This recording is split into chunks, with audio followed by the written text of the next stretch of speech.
My name is Lila Hart, and I never expected my life to turn upside down overnight.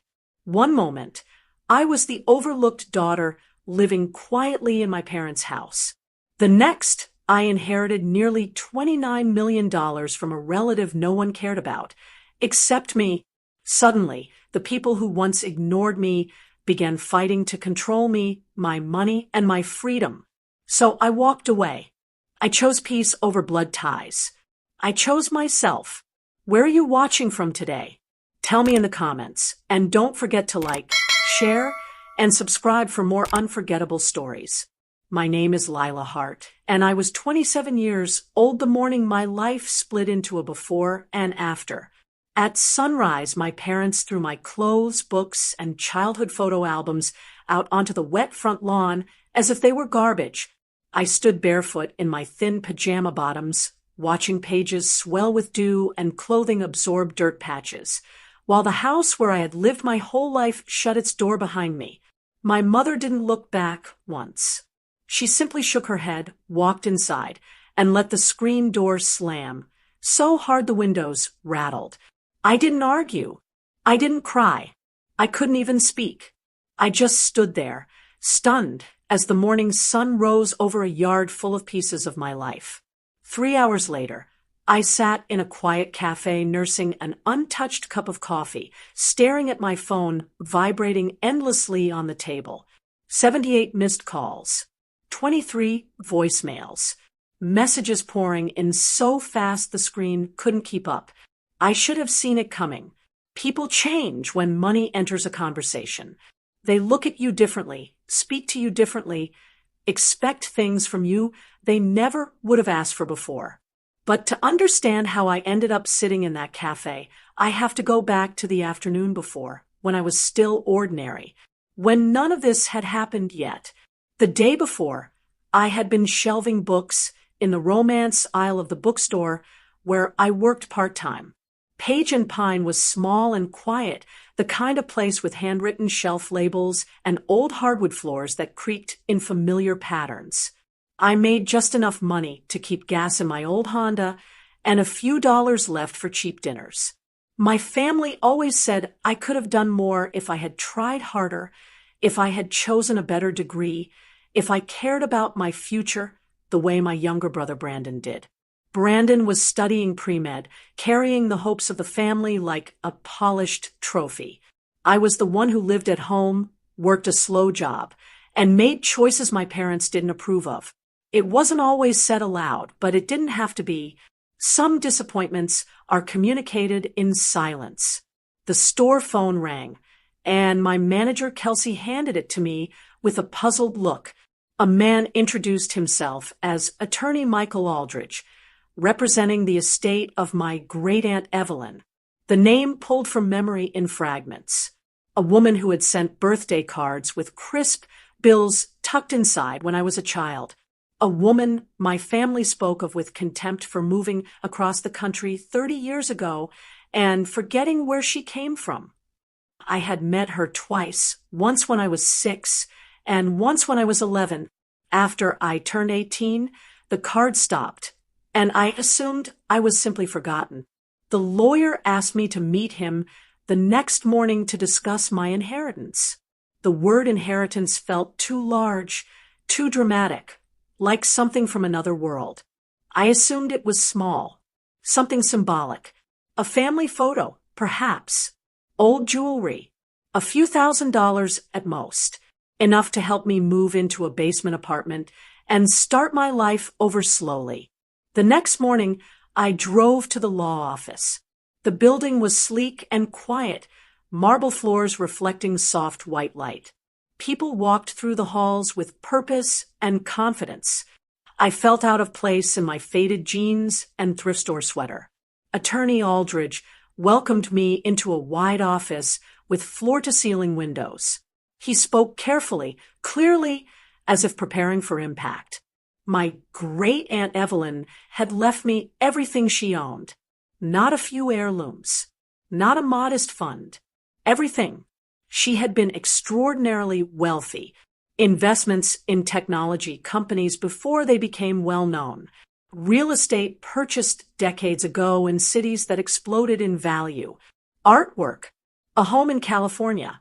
Accounts spread across institutions with balances that didn't even feel real when spoken aloud. $28.9 million. I remember gripping the armrests of the leather chair because I felt as though I might float away if I didn't. The lawyer slid a sealed letter across the table, written in her handwriting. The letter explained that she had chosen me because I never asked her for anything, because I treated her like a person, not a source of possible financial rescue. She wrote that money doesn't change people, it reveals them. I didn't fully understand at the time. I nodded, thanked the lawyer, signed documents I didn't yet comprehend, and walked out of the office with hands that wouldn't stop trembling. The transfer would take 48 hours. I went home that afternoon and said nothing. I sat at dinner while my family talked about Brandon's classes and my father's new job site and the neighbor's noisy dog. I said I was tired and went to bed early, lying awake in the dark, staring at the ceiling, imagining what life could be when I wasn't counting pennies. I checked my account every few hours, half convinced none of it would happen.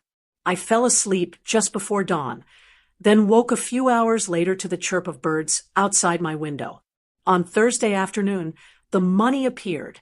The screen changed. One moment, my balance was $312, and the next, it was a number I could barely comprehend.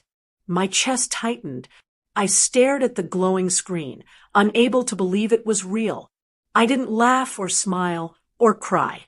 I simply sat there, completely still, while the shape of my future shifted. The calls started minutes later. Not just one, not just a handful, dozens, then hundreds. Family members, old classmates, distant cousins, people who had never texted me before in their lives. My phone buzzed constantly, vibrating across the table. I didn't answer. I didn't speak. I didn't move. By the time my parents called me home, the news had already reached them. And the moment I walked through the front door, I understood exactly what my aunt had meant in that letter. Money does not change people. It simply uncovers who they always were. I stayed in that hotel room for most of the next day, the curtains drawn, the room quiet except for the low hum of the air conditioner. I wasn't hiding. I was simply trying to understand how the world had shifted so violently in less than 48 hours. I had lived my entire life thinking stability came from familiarity, that home and family were unshakable structures. But now I understood that familiarity can simply be habit, and habit can survive in places where love no longer lives. I had not changed. They had simply shown me who they had always been. By afternoon, I forced myself to take a shower, pulled on clean clothes, and called Attorney Aldridge. When he answered, his tone was calm, almost expectant, as if he already knew what I was going to say before I said it. I told him about the messages, about my father's threat, about how quickly affection had turned to possession. He listened carefully, and when I finished, he said he had prepared the necessary documents the moment my aunt's estate began transitioning. He instructed me to come to the office. Nothing more needed to be said. I gathered my things, tied my hair back, and left the hotel without looking back. The drive felt longer than it was. My hands stayed tight around the steering wheel, not out of fear, but out of a grounded, steady focus. I had crossed a threshold I could not uncross. I was not the person who waited for her family to instruct her anymore. I was someone creating distance, building walls they were no longer welcome inside.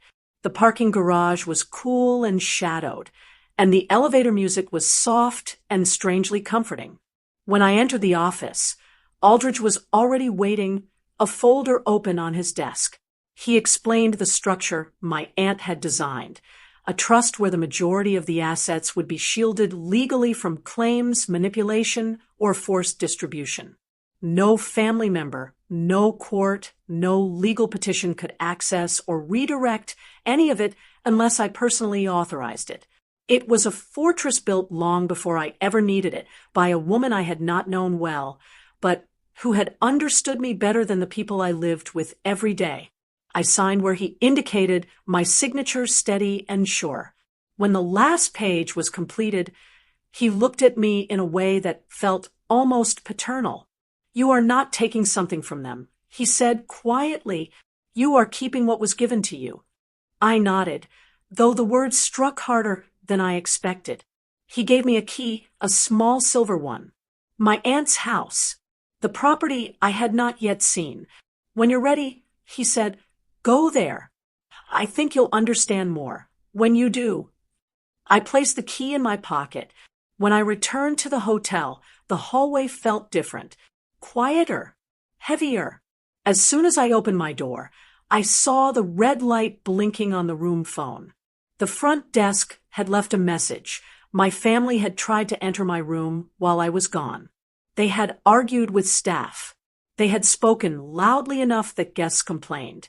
The hotel had been forced to ask them to leave the premises. I sat on the bed and inhaled deeply. It wasn't fear that I felt. It was a clean, cold clarity. They were no longer trying to talk to me. They were trying to corner me. That night, I bought a new phone, a new number, and canceled my old one. I messaged one person, someone who had always been steady in my life, someone who had never asked for anything in return. Her name was Mara. I didn't tell her about the money. I didn't need to. I simply said that I needed a place to talk. She responded within seconds. She always had that kindness in her, the effortless kind. We met at a small diner where the lights were warm and the conversation around us was faint and unimportant. When I saw her, her face softened with worry, but she didn't push me. She didn't demand details. She just sat. And for the first time since this began, I felt something like safety. I told her everything, not all at once, but slowly like unraveling thread. She didn't interrupt. When I finished, she didn't tell me what to do. She didn't try to shape it or influence it. She simply said, I'm not surprised. I looked up confused. She held my gaze. They always needed you to be small. Money just made them say it out loud. We stayed there until the diner switched their lights to evening dim. And when we stepped outside, the air was cool, heavy with the scent of rain. I returned to the hotel, with my mind quiet, my chest no longer tight. The next morning, before the sun had fully risen, I packed my things carefully. Not rushed, not frantic, just decisive. I checked out and drove toward the interstate. The road was long and straight, lined with tall trees and the slow creep of early light. I drove for hours without music, my thoughts steady and unhurried. When I reached the edge of the state, I stopped for gas and coffee, then kept driving west. By evening, I arrived in a quiet coastal town where the streets were lined with palm trees and the sky opened wide above the ocean. The address my aunt had left brought me to a narrow road overlooking the water. Her house sat on a hill, simple, open, sunlit, with wide windows facing the sea. Not ostentatious, not loud. A place built for someone who wanted peace, not applause. I unlocked the door and stepped inside. The air smelled faintly of salt and lavender. Light poured in through the windows in thin golden sheets. The furniture was minimal, warm wood and soft fabrics. A stack of books sat neatly on a small table beside a reading chair facing the ocean. A single framed photograph hung on the wall, a girl sitting on the shore, hair blowing in the wind, smiling at the camera. It was me. I stood there for a long time, the ocean murmuring softly outside, the house quiet and still. I realized then that this house was not just a place she had left behind. It was a place she had prepared. For me. Not because she expected anything in return, but because she had seen something I had not yet seen in myself. I sat in the reading chair and let the silence settle around me. This was not escape. It was arrival. When Brandon's car disappeared down the winding hill and the sound of the engine faded into the distance, the stillness returned to the house like it had been sitting patiently outside the whole time, waiting to come back in. I remained seated on the porch steps for a long while after he was gone, hands resting loosely in my lap, the ocean wind touching my face in a slow, steady rhythm. There was no rush to move, no impulse to cry, no need to replay what had been said. The silence did not feel empty. It felt right. When I finally went back inside, the house welcomed me the same way it had that first night, quietly without expectation. I moved through the rooms slowly, touching the backs of chairs, the wooden edges of door frames, the cool surfaces of counters. I made tea and sat at the dining table alone while the kettle cooled beside me. I didn't turn on music. I didn't look at my phone. Time moved gently, with no urgency pressing down on me. The world felt wider now, not because of the inheritance, but because I finally had space to feel my own thoughts without them being weighed, judged, or compared. Days began to pass with a new kind of rhythm. I woke early, sometimes before the sun, sometimes just as the light began to seep above the horizon. I made coffee, walked along the shoreline barefoot, let the ocean foam wrap around my ankles, and returned home with sand clinging to my skin. Afternoons were spent reading, sometimes writing, sometimes simply sitting in silence with the windows open, listening to the water and the birds and the faint, distant sounds of life below the hill. I cooked simple meals, bathed in warm water, slept with the windows cracked, so I could hear the ocean breathing in the dark. For the first time in my life, there was no noise in my head telling me to hurry, fix, prove, achieve, apologize, adjust. I did not need to be acceptable or impressive. I did not need to justify existing. One morning, I decided to explore the town beyond just the few blocks I had seen. I drove slowly, windows down, the salty air fluttering through the cabin. There were streets lined with tall eucalyptus trees, their leaves whispering softly as the wind moved through them. There were small shops with hand-painted signs, old bicycles leaning against brick walls, dogs sleeping next to benches under shaded awnings. I found a bookstore tucked between a bakery and a florist, the kind of shop that hadn't been rearranged in decades because it didn't need to be. Inside, the lighting was warm and low, and the aisles were narrow enough that you had to turn slightly to pass another person. The air smelled like old pages and cedar shelves. The owner was an older man with round glasses and quiet eyes. He didn't greet me with forced enthusiasm or sales chatter. He simply nodded once, as if acknowledging something quietly understood between us, people who use bookstores as shelter, not as errands.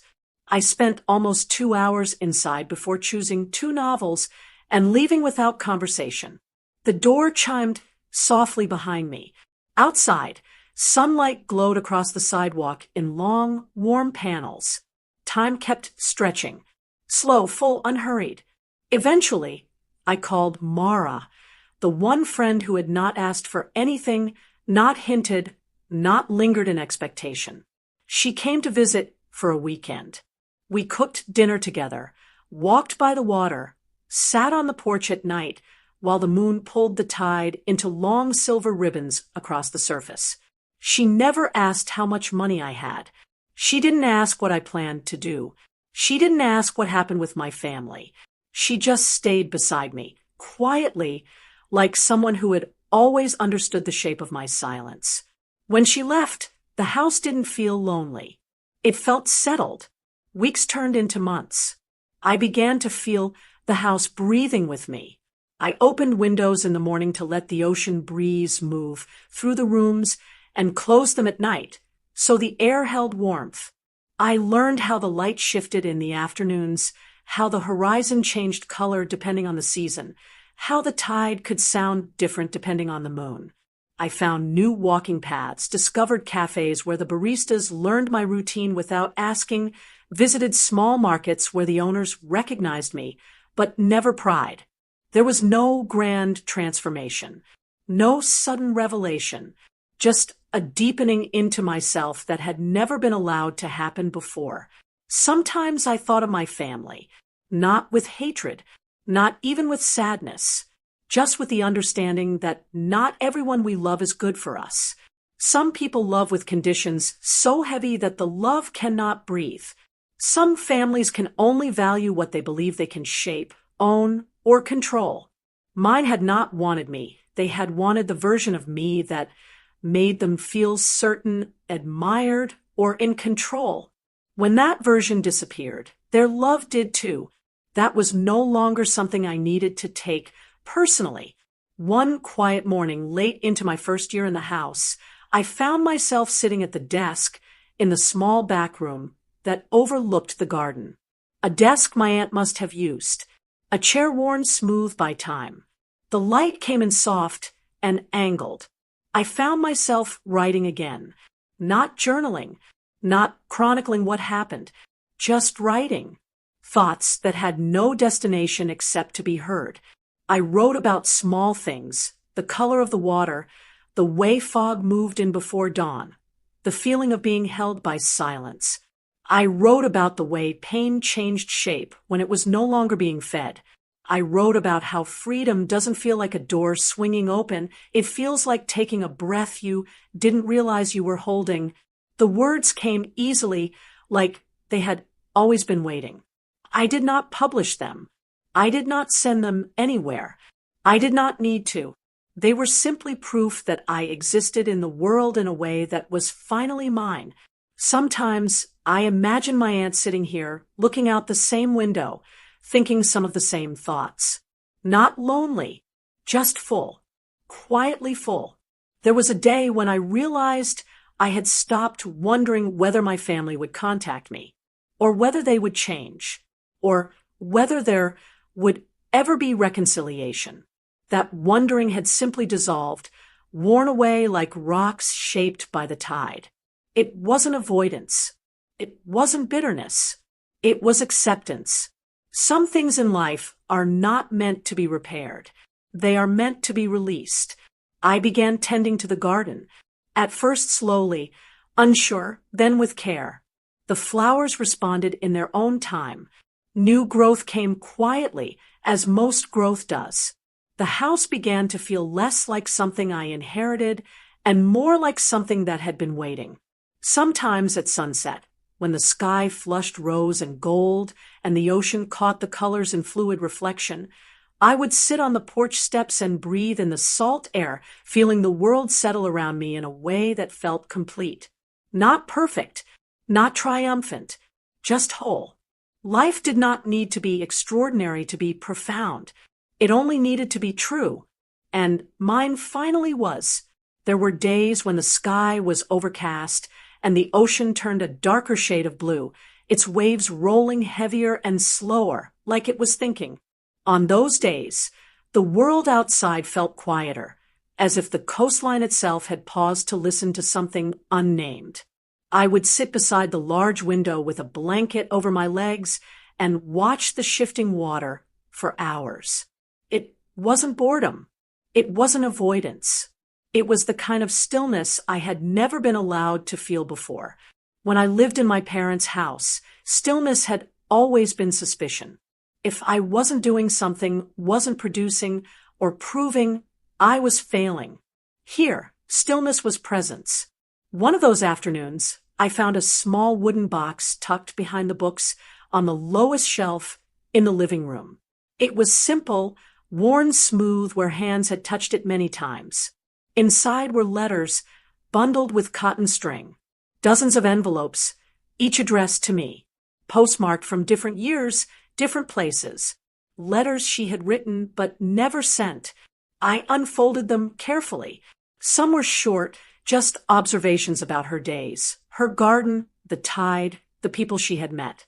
Others were longer, reflections on family, distance, silence. She wrote about seeing me at 11 years old, standing too quietly in my own home. She wrote about how my mother spoke to me without looking at me, how my father praised my brother's achievements while asking if mine were just phases. She wrote that love without room is not love, but ownership. And she had seen ownership in my home long before I ever knew to name it. She had seen me, not just as a child, as a person. I closed the letters and placed them back in the box with a care that felt ceremonial. I didn't read them all at once. I didn't need to. They were not there to be consumed. They were there to be visited when I needed to remember that my story had been witnessed long before the turning point. Time continued to unfold in its gentle, constant way. I learned to cook new meals. I learned which markets had the freshest produce, which evenings the fishermen sold directly from the pier. I bought a second-hand bicycle and rode along the coastal road in the early mornings when the mist was still rising off the sea. My body became stronger, my breath steadier, my steps more certain. There were moments when memory flickered, brief like shadows at dusk. A holiday where I sat at the edge of the table unseen. A birthday where my gift was smaller because you're older now. A conversation where my dreams were dismissed gently, politely, efficiently. None of these memories hurt anymore. They were no longer wounds. They were just reflections of a life I had outgrown. One evening, as the sky turned violet and deepened into night, I lit a single candle and sat at the small table by the window,